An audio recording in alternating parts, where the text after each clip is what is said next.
mungkin bisa jadi pelajaran buat kamu. Kan kamu besok pasti menikah. Belum ada jodohnya, Bi. Tuhan pasti kasih yang terbaik. Tapi Amin. begitu kamu menikah, kamu mesti mengerti bahwa kamu tidak bisa berbalik dari panggilan itu. Nggak habis-habisnya juga. Tapi ingat bahwa orang yang di luar rumah kita itu bisa berganti-ganti orangnya. Begini loh, investasi untuk keluarga itu adalah yang paling bernilai setelah Tuhan. Halo teman-teman, perkenalkan aku El Johananta dan ini papiku. Iya, saya Heru Johananta. Jadi kita sekarang lagi ada di program Johananta Family. Apa sih program Johananta Family? Teman-teman kalau mau tahu Johananta Family bisa cek di YouTube. Kita dulu seru-seruan bareng ya, Pi. Ya. Kamperfanan bareng, kita camping bareng. Wah, luar biasa sih teman-teman. Aku kangen banget masa-masa itu. Tapi sekarang karena kita udah pada dewasa, Pi. Jadi memang sulit ketemu. Nggak selalu bisa seperti dulu ya. Iya. Tapi aku pengen banget dapet visi-visi atau nilai-nilai yang baik dari keluarga kita, dari yang telah papi ajarkan gitu. Kan kita tahu ya, Pi, di tempat ini, di zamanku sekarang banyak anak-anak muda yang dalam pertumbuhannya dia semakin besar semakin jauh dari orang tuanya, susah dekat sama papa mamanya. Kita tahu bahwa itu sangat menyedihkan, dan itu menjadi kerusakan di zaman ini. Jadi aku pengen tahu nih, kan papi ini kan jadi orang tua yang menurutku sangat baik, menurutku pribadi sangat luar biasa. Papi bertanggung jawab, papi menyelesaikan segala tugas atau pekerjaan-pekerjaan yang papi kerjakan, papi menjadi ayah yang mengasihi kami semua.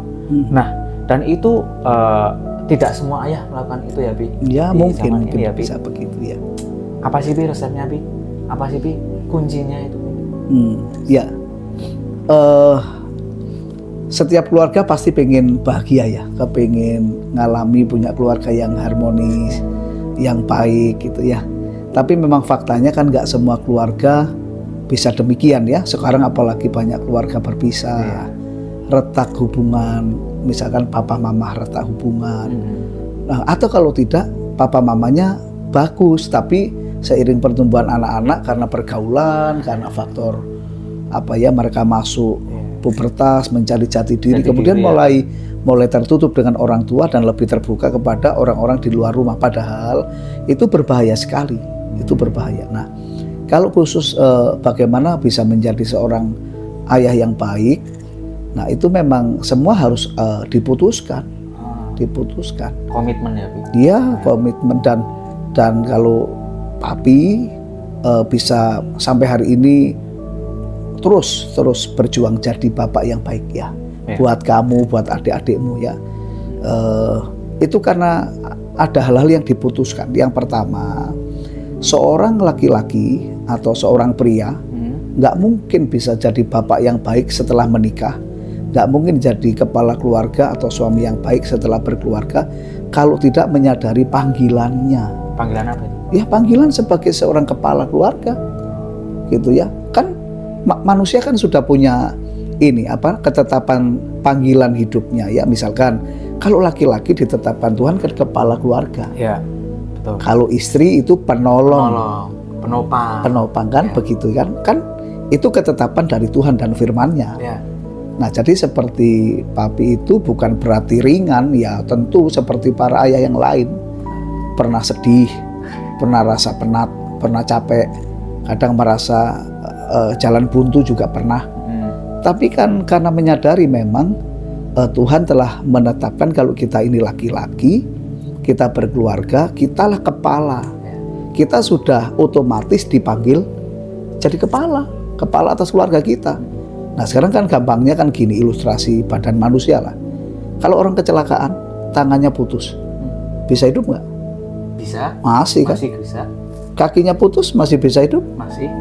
Kalau kepalanya putus? Nggak bisa. Nah, inilah yang dipikirkan oleh papi, bahwa kalau papi menyerah, maka seluruh keluarga kita hancur. Jadi bagi seorang laki-laki, para ayah tidak boleh menyerah, betapapun sulitnya.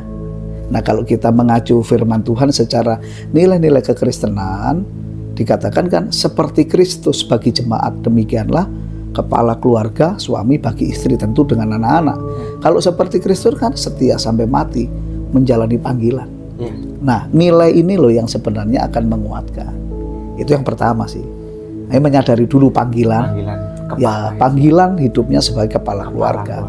Kalau kepalanya kacau, badan seluruh tubuh kacau. Ya sama lah sekarang. Ya kacau, sama kayak orang stroke. Seringkali kan penyumbatannya ada di pembuluh darah otak. Iya. Kalau otaknya lumpuh lah seluruh tubuh. Nah, ini juga mungkin bisa jadi pelajaran buat kamu. Kan kamu besok pasti menikah. Belum ada jodohnya, Bi. Tuhan pasti kasih yang terbaik. Amin. Begitu kamu menikah, kamu mesti mengerti bahwa kamu tidak bisa berbalik dari panggilan itu. Kamu mesti mengepalai keluargamu dan kamu harus setia sampai akhir. Nah, menyadari panggilan. Yang kedua begini, istri nggak ada yang sempurna, mamimu juga nggak sempurna, sama seperti papi juga nggak sempurna, kalian juga nggak sempurna. Ada kalanya salah. Tapi keputusan yang kedua ini yang perlu kita ambil, keputusan untuk mengasihi. Dalam hidup kita itu ada yang pantas dikasihi, ada yang tidak.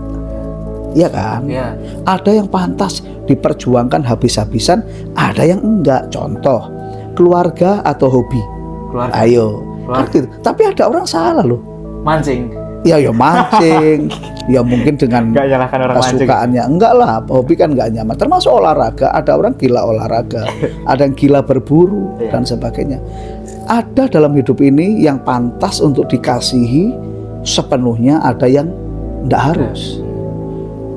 Bagi papi yang pertama Tuhan, yang kedua keluarga kita. Sebab kalau kita nuruti melayani orang di luar rumah, ya enggak habis-habisnya juga. Tapi ingat bahwa orang yang di luar rumah kita itu bisa berganti-ganti orangnya. Contoh misalkan papi punya teman bekerja atau teman pelayanan. Kalau ada masalah mereka bisa ganti. Berganti. Nah, tapi kalau mamimu, kamu, masa diganti? Nggak bisa. Nah, keputusan yang saya kasih adalah kalian. Betapapun situasinya tidak menyenangkan.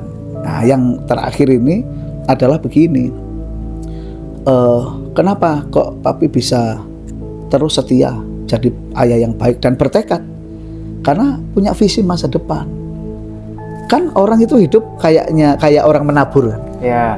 Tiap hari itu kita nabur, dan apa yang kita tabur pasti kita tuai. Lah sekarang kan semua orang kepingin di masa depan keluarga kita bertumbuh, terus kalian jadi orang-orang berhasil. Kalian jadi orang-orang yang mapan, tidak jadi troublemaker di mana-mana, kan misalkan gitu. Tidak jadi orang yang disepelekan orang. Lah, investasi apa yang aku beri? Ini kan penting. Jadi bagi papi gini, investasi untuk keluarga itu adalah yang paling bernilai setelah Tuhan. Itu paling pantas diperjuangkan. Karena bagaimanapun seorang ayah ini tambah lama kan tambah habis kekuatan, tambah tua, tambah apa kebanggaannya di masa depan kalian. Nah, jadi ini juga untuk para ayah nih, para ayah, para kepala keluarga, jangan menyerah. Semangat gitu ya.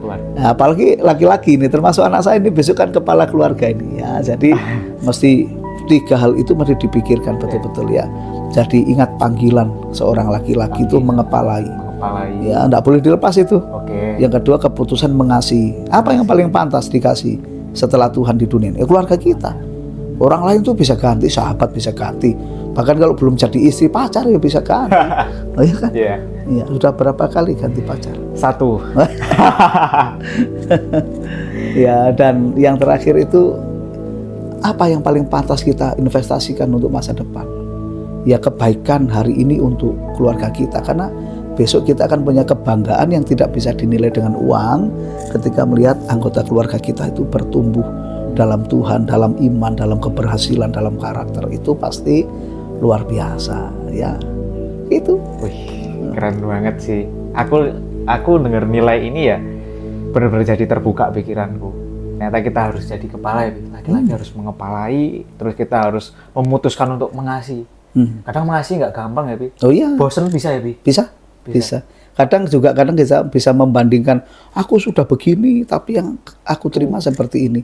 Tapi ingat bahwa ada yang pantas dikasihi habis-habisan, ada yang tidak. Dan yang paling pantas di dunia ini setelah Tuhan adalah keluarga kita. gitu ya. Betul. Dan yang terakhir ingat masa depan. Investasi ke anak-anak kalau besok aku punya anak, kasih rawat. Oke teman-teman, makasih ya Pi untuk nilai-nilai yang dikasih, untuk insight-insight, untuk petuah-petuahnya lah Pi. Aku bersyukur punya papa kayak Papi, dan ya aku berharap teman-teman semua bisa menerima sharing ini dengan baik dan bisa menjadi inspirasi buat keluarga kita masing-masing. Makasih ya Pi, makasih teman-teman, bye-bye. Bye. Bye.